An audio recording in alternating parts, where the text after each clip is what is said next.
Instagram open చేస్తే ఆ, ప్రవీణ్ గారు కొన్ని పాటలు వైరల్ అవుతున్నాయి. అవును మేడం. అందులోనూ ఒక ఆవిడ ప్రసన్న అనుకుంటా ఆవిడ పేరు కూడా. అవును మేడం. అవును.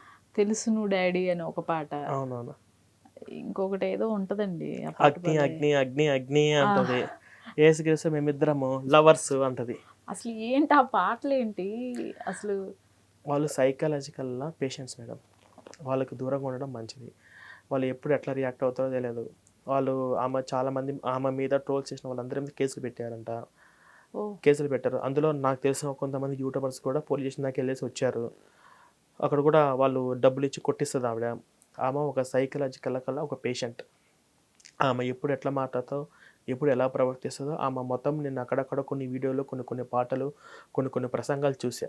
ఉమ్, చాలా డేంజరస్. చాలా జాగ్రత్తగా ఉండాలి. ఉమ్, సడెన్‌గా రియాక్ట్ అయిపోతది.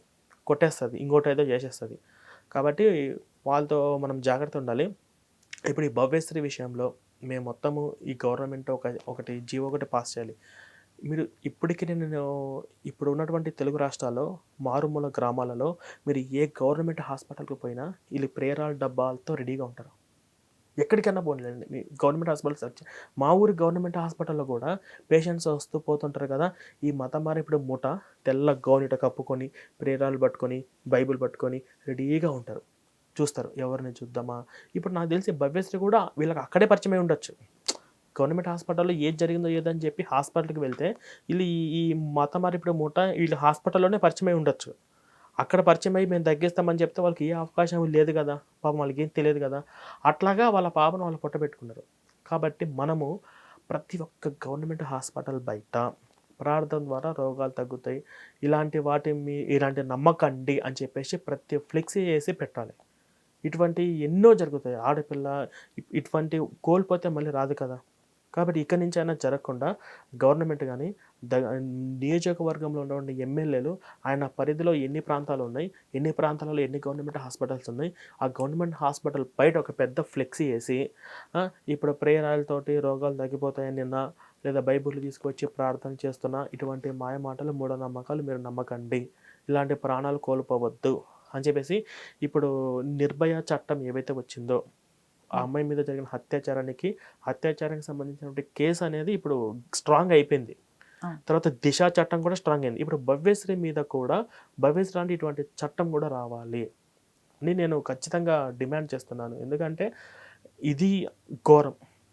మొన్న 'పుష్ప' సినిమాలో తొక్కిసలాటలో అట్లా చనిపోయింది అంటే అది ఆ ప్రమేయం లేకుండా జరిగిపోయింది.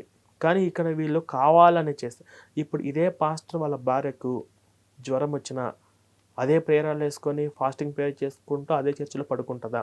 మీరు చెప్పండి. పాస్టర్లకి వైఫ్లు వీళ్ళు ఉండరు కదండి. ఉన్నరులెండి.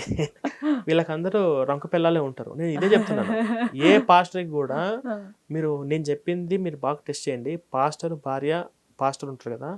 ఆ పాస్టర్ అమ్మానాన్నలకు గాని, పాస్టర్ తమ్ముళ్ళకి గాని, పాస్టర్ మరిది చుట్టుపక్కల బంధువులు ఉంటారు గదా! దగ్గర బంధువులు గదా!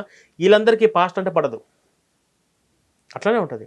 మీరన్నారు ఇందాక ఒకటి. ఏ పాస్టర్ అన్నా పెళ్లి చేసుకోకుండా జీవితం మొత్తం అలాంటోళ్ళు ఎవరున్నారు? ఎక్కడ లేరు. పెళ్ళిళ్ళు చేసుకోకుండా సన్యాసిగా ఉన్నటువంటి వాళ్ళు హిందుత్వంలో ఋషులు, మునులు చాలామంది ఉన్నారు. స్వామీజీలు చాలామంది ఉన్నారు. పాస్టర్లు ఎక్కడున్నారు? కనీసం 4, 5 పెళ్ళిళ్ళు లేనిదే ఎక్కడో చోట సంబంధాలు పెట్టుకొని ఎవరు ఉండరే. మీరు అలా అలా ఎలా డిసైడ్ చేస్తున్నారు చెప్పండి మేడం? వాళ్ళు అది పాపం అంటారు. ఖచ్చితంగా 3, 4 పెళ్ళిళ్ళు చేసుకుంటారు. మ్హూ. అట్లా. అట్లాంటోళ్ళు ఎవరు లేరు ఫస్ట్. కాబట్టి ఇంకొకటేందంటే, ఇప్పుడు ఈ యొక్క చట్టము ఇప్పుడు చాలా చోట్ల గూడా స్వస్థతల మహాసభలు, సువార్త మహాసభలు, ఒకడు కొన్ని పాంప్లెంట్ మీదనే ఉంటది. ఒకడు కుంటోడు, కాళ్ళు లెవ్వు. పాస్టర్ ప్రార్థన చేశాడు. కాళ్ళు లేచి బయటకొచ్చినాయి. అప్పటికప్పుడు స్వస్థత జరిగిందని జెప్పేసి ఇటువంటి పాంప్లెంట్‌లు గూడా ప్రింటింగ్ చేసి ఉన్నాయి. ఇటువంటివి కూడా పంచుతున్నారు. వీటన్నిటి మీద బ్లాక్ మ్యాజిక్ యాక్ట్, డ్రగ్స్ మెడికల్‌లో ఇటువంటి వాటి మీద కంపల్సరీ ఈ గవర్నమెంట్ స్ట్రిక్ట్‌గా ఇది మా చేతిలో లేదది. గవర్నమెంట్ స్ట్రిక్ట్‌గా కాదండి, తీసుకోవాలి. చాలా చోట్ల ఇట్లాంటి సభలకి వేల మంది హాజరవుతూ భారీ బహిరంగ సభలు నిర్వహిస్తున్నారు. మరి ప్రభుత్వం ఎలా అనుమతిస్తుంది ఇట్లాంటి వాటికి? ఇక్కడ నేను ఈ భవ్యశ్రీ ప్రాణాలు కోల్పోవడానికి ప్రభుత్వం ఫెయిల్ అన్నది అందుకే నేను ఇక్కడే చెప్తున్నాను. ఇప్పుడు ప్రభుత్వము ఫెయిల్. వీళ్ళు బహిరంగంగా వచ్చేసి మేము ప్రార్థన ద్వారా రోగాలు తగ్గిస్తాము, ప్రేయరాలతోటి మీకు అప్పటికప్పుడు స్వస్థతలు జరుగుతాయని చెప్పేసి అంటుంటే, ఈ హ్యూమన్ రైట్స్ వాళ్ళు, ఈ డిపార్ట్మెంట్ వాళ్ళు ఎవరిది పీకుతా ఉన్నారు?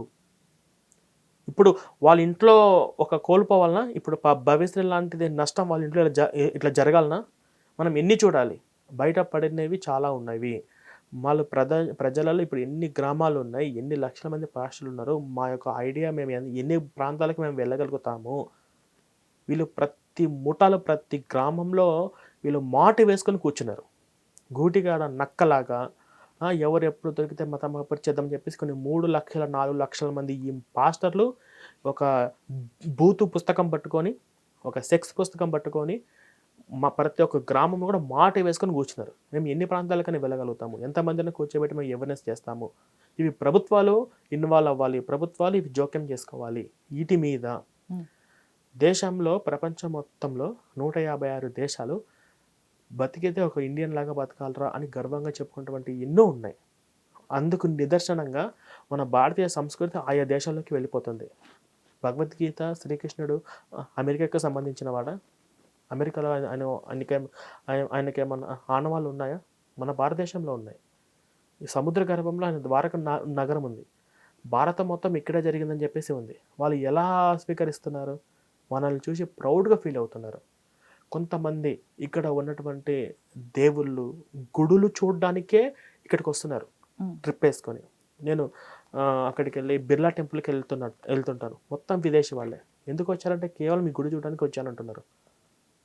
ఎంతోమంది మన సంస్కృతికి అలవాటు పడుతున్నాం.